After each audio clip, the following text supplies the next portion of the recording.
को मीठा खाने की ज़्यादा आदत थी, तो उनको चीनी मिल चलानी थी, शुगर मिल चलानी थी। उसके लिए जहाँ जहाँ गन्ना होता था वहाँ वहाँ भारतीयों को ले जाया गया कि ये सबसे अच्छे लेबर हैं, ये सबसे ईमानदारी से काम करते हैं, अच्छी शक्कर बनाते हैं, टेक्नोलॉजी जानते हैं, किसानी जानते हैं, कृषि जानते हैं, इसलिए ले जाया गया। तो यह एक एरिया था जिस पर काम करने की आवश्यकता थी। और ये ध्यान भी राष्ट्रीय स्वयंसेवक संघ के एक सीनियर प्रचारक थे, श्रीमान दादा साहेब आप्टे जी। इनका जैसे जैसे बाहर संबंध बढ़ा तो उनके ध्यान में आया कि ऐसा हिंदू फैला हुआ है कैरिबियन कंट्रीज में, जिसको आजकल वेस्ट इंडीज इस नाम से भारत के लोग ज़्यादा जानते हैं, वेस्ट इंडीज की क्रिकेट टीम होने के कारण और उस टीम में भारतीय मूल के लोग होने के कारण बड़े बड़े नाम हैं। तो उस क्षेत्र पे ध्यान गया, फिर मॉरिशस पे ध्यान गया, तो वहाँ के विद्यार्थियों को भारत लाना चाहिए, ऐसा प्रयास शुरू हुआ। और इसी के साथ विश्व भर में हिंदुओं के अधिकारों का, मानवीय अधिकारों का, यानी ह्यूमन राइट्स का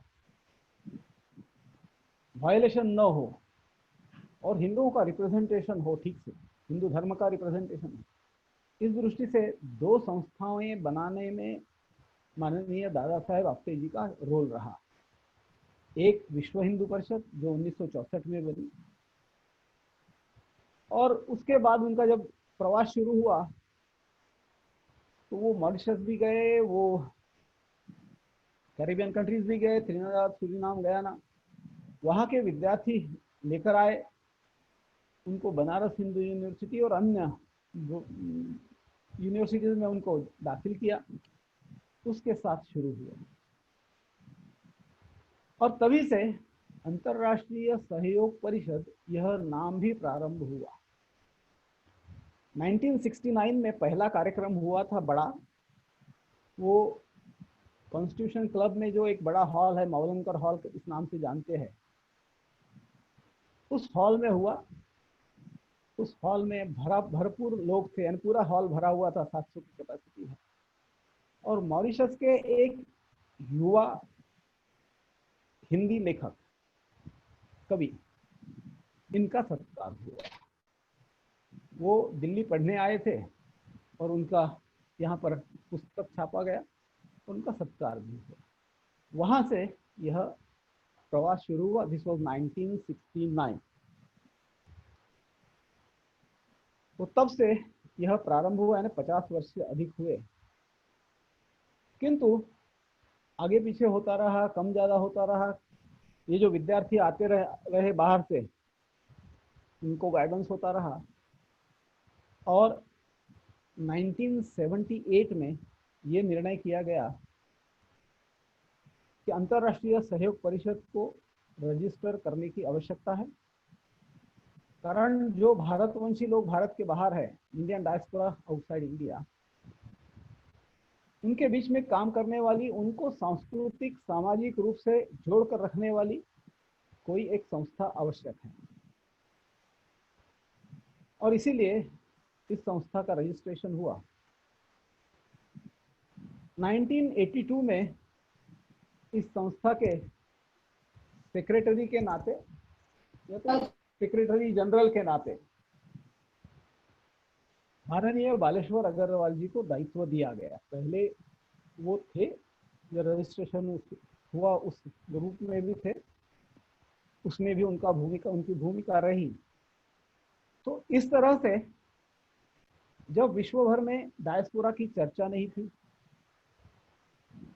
जब डायस्पोरा का कोई बातचीत नहीं होती थी, भारत में भी थोड़ी बहुत उपेक्षा ही थी। भारत के तब के जो नेतृत्व था वो दोनों तीनों तरह से कहते रहे, बात करते रहे। कभी कभी कहते थे कि हाँ ये अपना संबंध भी है, किंतु फॉरेन पॉलिसी जब डिसाइड की गई तो ये तय किया गया था कि 1947 के पूर्व भारत से जो भारतीय मूल के लोग बाहर चले गए वो उस देश के नागरिक हो गए। अब वो अपने नागरिक नहीं है, उसके कारण कंफ्यूजन रहा, उसको मान्यता नहीं मिलती थी। तो ये मान्यता न मिलना ये करीब 50 वर्ष चलता रहा। थोड़ी बहुत चर्चा होती थी तो यूएसए में जो अचीव कर जा रहे थे, जैसे खुराना जी को नोबेल प्राइज मिल गया, तो हाँ हाँ वो हमारे भारतीय मूल के हैं। तो ऐसा कोई अचीवर मिल गया तो हाँ कहते थे। वहाँ के भारतीयों के समस्याओं की चिंता नहीं की जाती थी। इस तरह से रहा। और प्रवासी भारतीय को जो रिकॉग्निशन मिला वो अंतर्राष्ट्रीय सहयोग परिषद और इसके सेक्रेटरी जनरल श्रीमान बालेश्वर जी अग्रवाल, इन्होंने जो खूब मेहनत की और उनके समवयस्क जो लीडरशिप थी, जिनसे उनके बहुत अच्छे संबंध थे, कारण वो पहले जर्नलिज्म में थे, हिंदुस्तान समाचार चलाते थे जिसमें उन्होंने खूब काम किया था, तो उसके कारण उनके और भी घनिष्ठ संबंध थे। और उसमें भी जैसे अटल बिहारी वाजपेयी जी, जैसे लाल कृष्ण आडवाणी जी, जनसंघ की के एक प्रमुख यानी उस विचारधारा को खड़े करने वाले माननीय दीनदयाल उपाध्याय जी, ऐसे सब लोग बाहर जाते रहे और इन सब का इस कार्य से कहीं न कहीं जुड़ाव रहता रहा है। तो वो सब साथी और सहभागी बालेश्वर जी ने बनारस हिंदू यूनिवर्सिटी में उनकी पढ़ाई हुई थी इंजीनियरिंग की, तो वहाँ का भी संबंध था।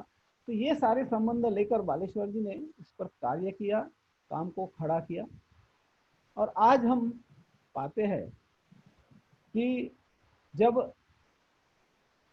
अटल जी की सरकार बनी तो उन्होंने एक high level committee on Indian diaspora इसका निर्माण किया कि इस डायस्पोरा का स्टेटस दुनिया भर में क्या है, परिस्थिति क्या है, उनकी समस्याएं क्या है, उनको समझना, उनको भारत से कैसे जोड़ना, इस पर सुझाव लेना, उनके सुझाव कुछ है तो वो पूछना।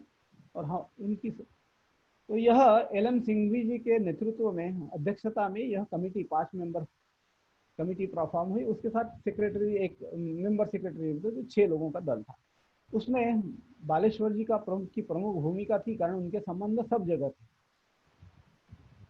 और बालेश्वर जी और संघ के एक सीनियर प्रचारक जो विश्व विभाग के प्रमुख से पहले माननीय लक्ष्मणराव भिड़े जी, इनका गहरा संबंध था। तो वो जब बालेश्वर जी बनारस में थे, बनारस हिंदू यूनिवर्सिटी में, तब से था कि वो सच मच सीनियर प्रचारक।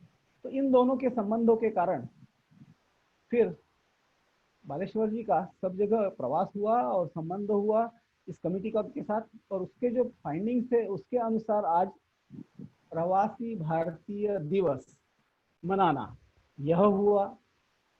यह अपने आप में एक विशेष घटना है, कारण इतना बड़ा डायस्पोरा भारत से कैसा जुड़ा रहे और वो सजीव संपर्क हो, लाइव कांटेक्ट हो, इसके लिए कोई न कोई तो एक इंस्ट्रूमेंट खड़ा करने की आवश्यकता है। तो ऐसा एक इंस्ट्रूमेंट वह निर्माण किया गया, वह बनना था। तो उसके लिए फिर वो प्रवासी भारतीय दिवस सजेस्ट किया गया और इंडियन डायस्पोरा के लिए नाम भी भारतवंशी यहाँ दिया गया। वो उसी कमेटी का सुझाव था, या तो फिर एल.एम. सिंघवी जी ने कहा जैसे वैसे कहा गया, इस तरह से जुड़ा। और आज हम देखते हैं कि जैसे मैंने पहले बताया कि दुनिया भर में फैला हुआ यह डायस्पोरा वो भारत से जुड़ा हुआ रहना चाहता है। उनकी डिमांड्स है कि भारत में भी उनको अधिकार रहे और बाहर भी अधिकार रहे, उसके लिए भारत सरकार प्रयास करे। इसमें अंतर्राष्ट्रीय सहयोग परिषद ARSP अहम भूमिका निभाती है। जैसे मैंने कहा कि 3 वर्ष पहले हमने एक PIO पार्लियामेंटेरियन कमिटी कॉन्फ्रेंस की थी, तो यह तीसरी कॉन्फ्रेंस थी। 1998 में पहली कॉन्फ्रेंस हुई थी अंतर्राष्ट्रीय सहयोग परिषद में, उसमें 35 मेंबर ऑफ पार्लियामेंट आए थे। दूसरी की वो 2003 में, उसमें करीब वैसी ही संख्या थी, देश बढ़े थे। और तीसरी अभी हुई। किंतु इसके अलावा अंतर्राष्ट्रीय सहयोग परिषद इंटरनेशनल कॉन्फ्रेंसेस करता ही रहा है। ये जैसे हुई थी वैसे इंडियन डायस्पोरा को लेकर 1999 में की एक, 2000 में की, 2004 में की, तो ऐसी कॉन्फ्रेंसेस चलती रही है। जब जब जहाँ जहाँ जो आवश्यक होता है वह किया जाता है। उसके साथ साथ अंतर्राष्ट्रीय सहयोग परिषद, ये जो भारत के बाहर भारतवंशी है वो कैसे है और उनका कंट्रीब्यूशन भारत को कैसे रहा है, उनका कंट्रीब्यूशन जिन देशों में वो गए, द अडॉप्टेड कंट्री, उसमें कैसा रहा है, इसका सघन अध्ययन किया गया। और मदर इंडिया चिल्ड्रेन अब्रॉड, इस नाम से, इस शीर्षक से 13 पुस्तकें छापी गई हैं। तो इस तरह से उनसे संपर्क बनाए रखना, उनका संबंध भारत से रहे, इसका प्रयास करना, उनसे आते जाते बाहर के लोग जो आते हैं भारतीय वंशी, उनका स्वागत करना, उनको भारत में यार प्रवासी भवन करके जो कार्यालय आज बना हुआ है उसमें उनका स्वागत होता है, उनके साथ कार्यक्रम होते हैं। भारत से जो एम्बेसडर्स, भारत के एम्बेसडर्स भारत से बाहर जाते हैं और वो गिरमिटिया देशों में जाते हैं, तो आग्रह से उनको पहले प्रवासी भवन बुलाते हैं। उनको थोड़ा, जैसे वहाँ उनको पूरा ट्रेनिंग का ओरिएंटेशन तो होता ही है, लेकिन प्रवासी भवन में आके भी उनको संबंध बनते हैं, तो ये प्रयास भी होता है। भारतवंशियों के जो अभी अगली पीढ़ी है वो बड़ा चैलेंज है युवाओं को, कारण third generation, fourth generation, fifth generation आते आते, और उस वहाँ के परिस्थिति में, एम्बियंस में पलने के कारण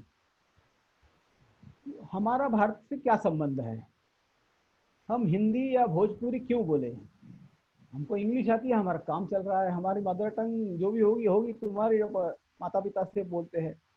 तो इन सबको भारतीय संस्कृति से जोड़ के रखने के लिए KIP नाम का, नो इंडिया प्रोग्राम नाम का एक कार्यक्रम भारत सरकार चलाती है। और साल भर में 7 या 8 30-30 विद्यार्थियों की, युवकों की, 18 से 35 की उम्र, इस बीच के विद्यार्थी चुने जाते हैं या तो युवक चुने जाते हैं और उनको भारत लाया जाता है, सरकार कराती है ये कार्यक्रम। उसमें का एक प्रमुख अंग उनका प्रवासी भवन आना, उनके साथ यहाँ के लोगों की इंटरेक्शन, यहाँ के विद्यार्थी युवाओं की इंटरेक्शन, ये सब होता है और उसको वो बहुत एंजॉय करते हैं।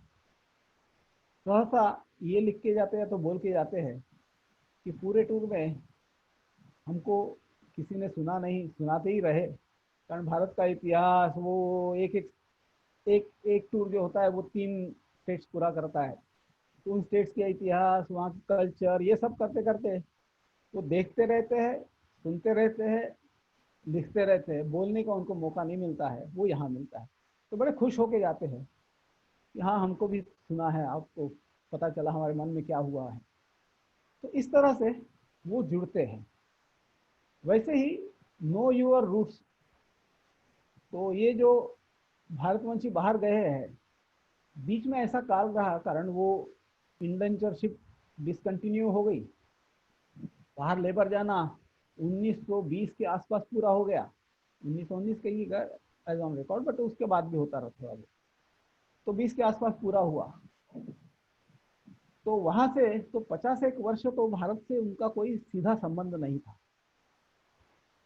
उसके बाद संबंध प्रारंभ हुए तो उनको शुरू हो गया कि भाई ये हमारे गांव का कोई खास हमारा संबंध नहीं रहा, हमारे रिश्तेदार थे जहाँ से हम निकल चुके थे, हमारी जमीन थी, हमारा सब कुछ था, उससे जुड़ना चाहिए, हमारा कौन से जिला कहाँ है।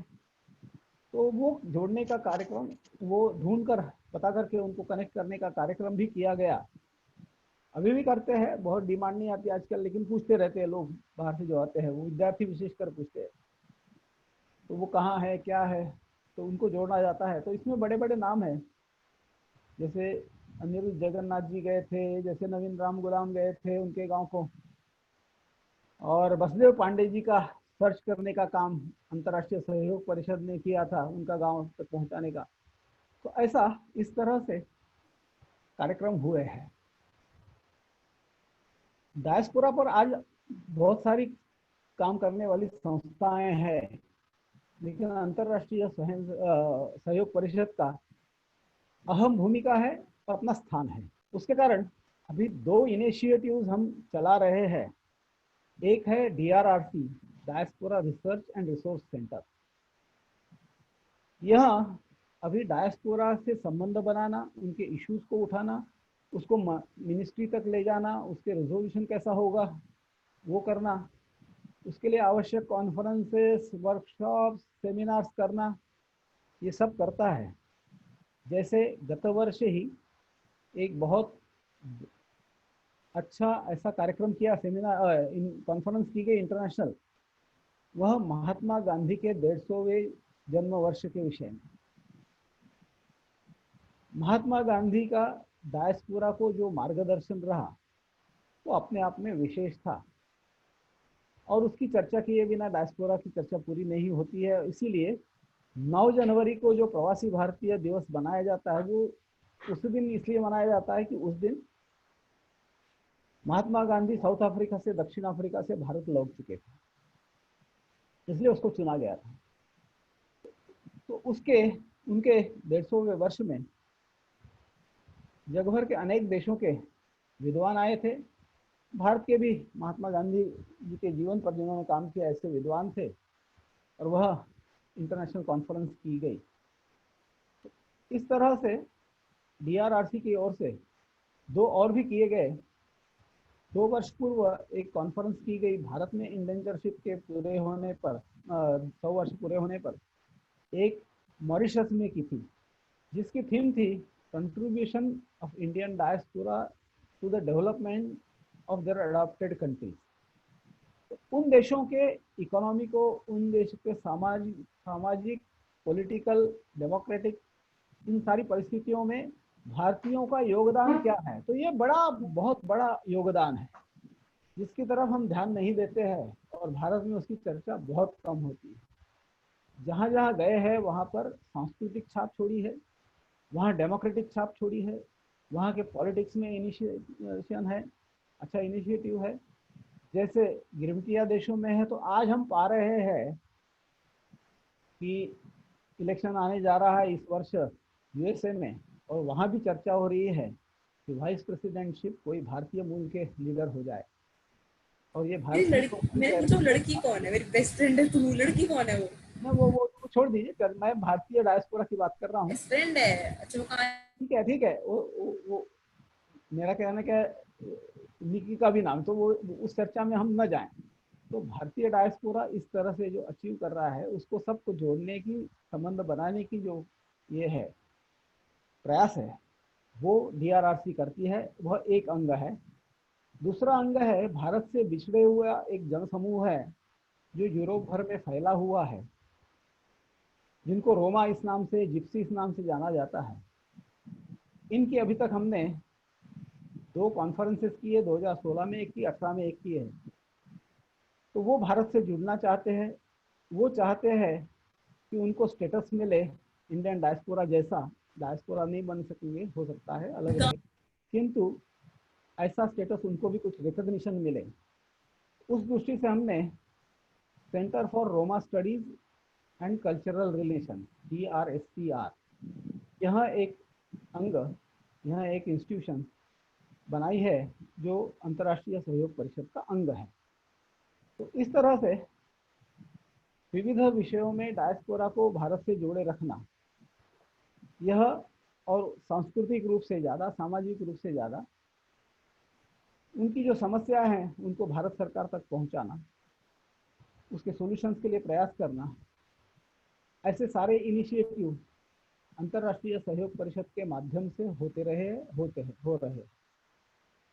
इस तरह से अंतर्राष्ट्रीय सहयोग परिषद का कार्य विस्तार है और उसमें आप सबका सहयोग रहे, ऐसी प्रार्थना करते हुए मैं HRDI को धन्यवाद देता हूँ कि उन्होंने यहाँ समय दिया।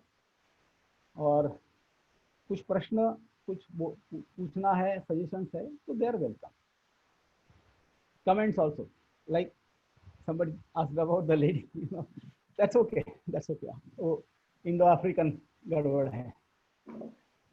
श्याम जी, एक तो मैं आपको बताना चाह रहा था कि जो कल 2 अगस्त को रोमा होलोकॉस्ट रिमेम्बरेंस डे है, तो HRDI इसके उपलक्ष्य पे एक कार्यक्रम करने वाली है। और जैसा आपसे चर्चा हुआ था, तो आपने चूंकि रोमास का नाम लिया और आपके कारण से ही HRDI रोमा से जुड़ी हुई है, तो 2 अगस्त को शाम को 5 बजे HRDI की तरफ से रोमा होलोकॉस्ट रिमेम्बरेंस डे बनाया जा रहा है। तो मैं बाकी सब मेंबर्स को भी कहूंगा कि उसमें वो शामिल हों। और एक श्याम जी, एक छोटी सी बात मैंने शुरू में पूछी थी कि जो डायस्पोरा के लोग हैं वो भारत से क्या उम्मीद करते हैं, क्या क्या उम्मीद रखते हैं, और भारत उनकी उम्मीदों पे कितना खरा उतर पा रहा है।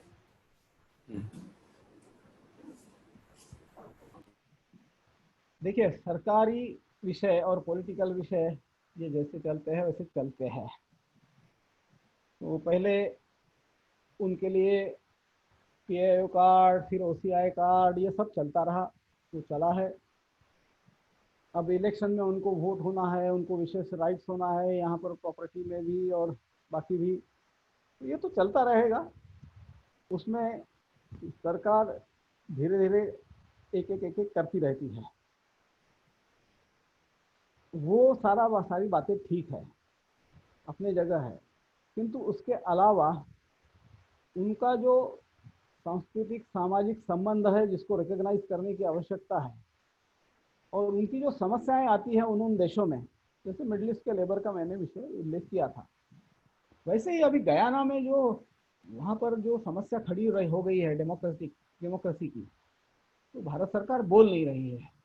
तो वहाँ पूरे कैरेबियन में यह डिमांड है कि भारत सरकार ने स्टेटमेंट देनी चाहिए।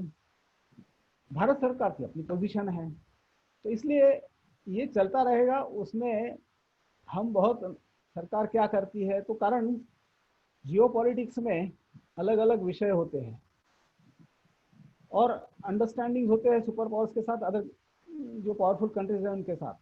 तो उनको सबको ध्यान में देकर भारत सरकार अपना खेल खेलती है ना, डिप्लोमेटिक जो चलता है, डिप्लोमेसी जो चलती है, तो उसको ध्यान में रखकर। और जैसे विशेष राइट्स है, सिटीजनशिप है, तो ट्विन सिटीजनशिप का कभी कोई उठा देता है कि वहाँ भी हो यहाँ भी हो, भारत को अभी नहीं देता है, कुछ कंट्रीज देती है, लेकिन उसके फिर रिपरकशंस भी होते हैं और ये 2 वे होता है। तो ये सब देखकर उनकी जो अपेक्षा ज़्यादा है वो ये रहती है कि जैसे भारत के डेवलपमेंट में उनका रोल हो सकता है क्या, हाँ हो सकता है, उस दृष्टि से हम क्या कर सकते हैं, तो हम भी करते हैं। जैसे अपने PIO CCI का निर्माण हुआ, people of Indian origin chamber of commerce and industry, ये जो चल पड़ा, तो वो उसी का प्रयास है। तो ऐसे अनेक प्रयास यहाँ होने चाहिए। हर बार सरकार क्या करती है और उनकी सरकार से क्या अपेक्षा है, इसका चिंता करनी, इसकी हम क्या कर सकते हैं समाज, कारण भारतीय समाज की यही विशेषता रही है। जैसे अभी कल मैं साउथ ईस्ट एशिया के बारे में अनिल जी ने एक कमेंट, एक किसी ने लिखा हुआ पैसेज भेजा था, उसमें भी यही है कि चाइना हर हमेशा सरकारी रहा है और भारतीय गैर सरकारी रहा है, असरकार रहा है, तो इसका असर दिखाई देता है। तो ऐसे अपना सिविलाइजेशनल बैकग्राउंड है, उसको हम समझ के काम करें। छोटी मोटी समस्याओं पर वो चलते रहेगा, लेकिन बड़ी जब समस्या आती है तो सरकार पर दबाव बनाने की आवश्यकता है, वो हम करें। समस्याएं प्रोफेसर बलदेव सिंह मान कुछ पूछना चाह रहे हैं, पर प्रोफेसर साहब मैं पहले एक बार हमारे जो इंटर्न्स हमारे साथ काम कर रहे हैं, और हाँ एक है, मैंने अपना सवाल भेजा हुआ है आपको बस। हाँ जी, मैं आपका सवाल अभी श्याम जी से आप खुद ही पूछेंगे। पहले मैं एक बार इंटर्न से पूछना चाह रहा था कि कोई इंटर्न अगर अपना सवाल श्याम परांदे जी से पूछना चाहते हैं, या कोई जो लोग हमारे साथ सर्टिफिकेट कोर्स में हैं तो वो पूछ सकते हैं। पहले हम उनको प्रायोरिटी या प्राथमिकता देना चाह रहे हैं। कोई इंटर्न कुछ भी पूछना चाहे तो पूछ सकते हैं।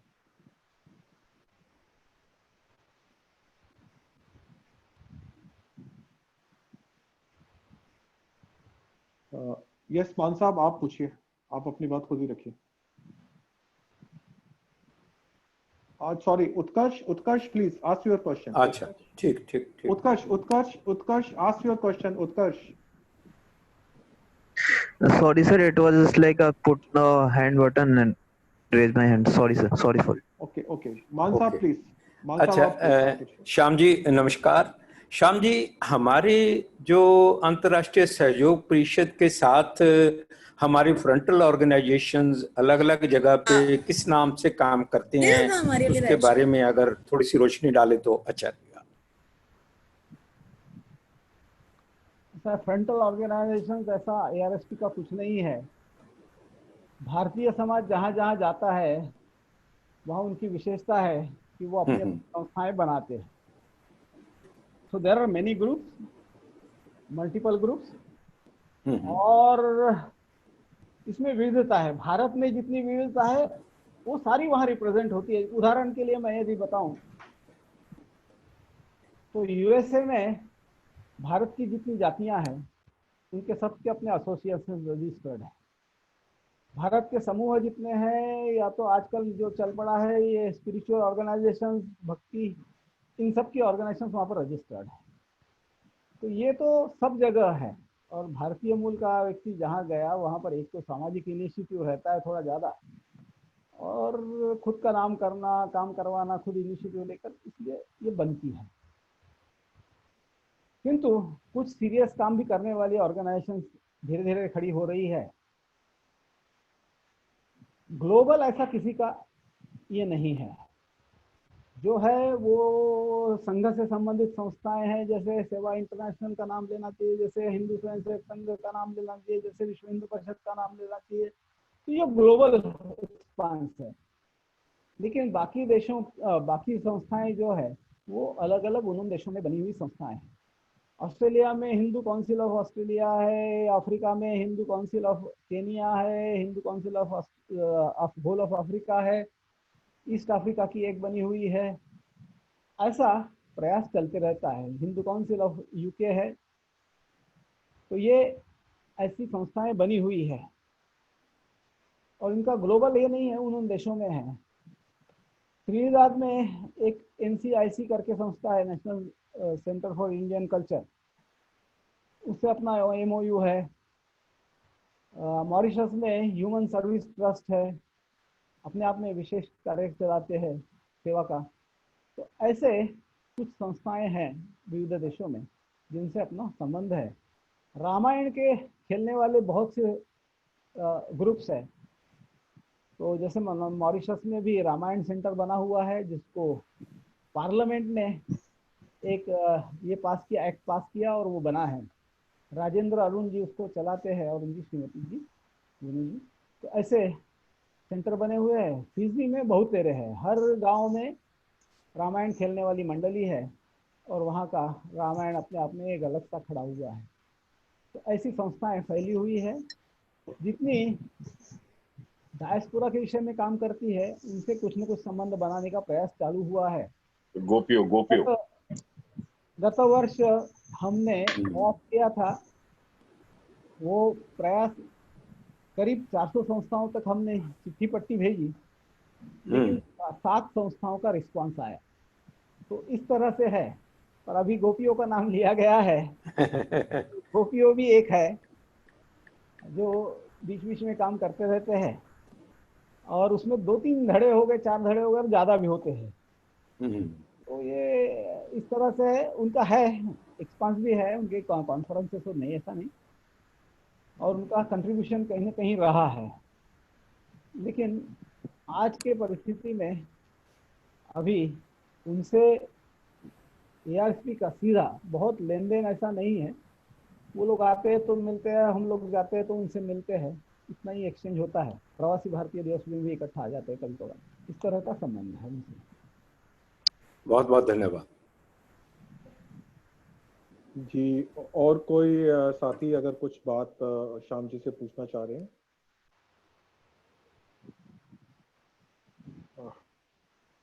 ठीक है श्याम जी, आपका बहुत बहुत धन्यवाद। आप इस कार्यक्रम में रहे हमारे साथ। इस कार्यक्रम की जो फेसबुक के ऊपर लाइव भी है और इसकी रिकॉर्डिंग भी अभी हमारे पास है, जो कि हम अपनी वेबसाइट पे भी डाल देंगे। और उसके साथ ही मैं फिर से सब लोगों को याद दिलाना चाह रहा हूँ और एक बार एक स्क्रीन शेयर करना चाह रहा हूँ, जिसमें कि हमारे जो परसों का कार्यक्रम है, जो कि रोमास के होलोकास्ट के बारे में है। ये आपको पोस्टर दिखाई दे रहा है। 2 अगस्त जो है वो पूरी दुनिया में international Roma Holocaust remembrance day के नाम से जाना जाता है। और आप कृपया करके जो भी इस कार्यक्रम को देख रहे हैं, आपसे निवेदन है कि आप अपने गूगल्स में जाकर international Roma Holocaust remembrance day डालें और उसके बारे में और थोड़े बारे में जानकारी प्राप्त करें। और इसके साथ ही 2 तारीख को शाम को 5 बजे HRDI भी अपने कार्यक्रम में रोमा रिमेम्बरेंस डे बनाने वाला है। और इस कार्यक्रम में हम जो रोमास के साथ उनका प्रोसिक्यूशन, उनका जो उनके साथ जास्तियां हुई पूरी दुनिया के अंदर, हम उनको भी याद करेंगे। और हमारे साथियों के अलावा कुछ और जो अंतर्राष्ट्रीय स्तर पर रोमा एक्टिविस्ट हैं, उनको भी बुलाने का प्रयास चल रहा है। तो आप इस कार्यक्रम में भी हमारे साथ रहें। 2 तारीख को शाम को 5 बजे प्रोग्राम का इनवाइट और पोस्टर हम आज शाम को रिलीज करेंगे। श्याम जी और सभी साथियों का, सभी इंटर्न्स का बहुत बहुत शुक्रिया, आप हमारे साथ रहे। Thank you very much. नमस्कार और धन्यवाद सभी को। जी धन्यवाद।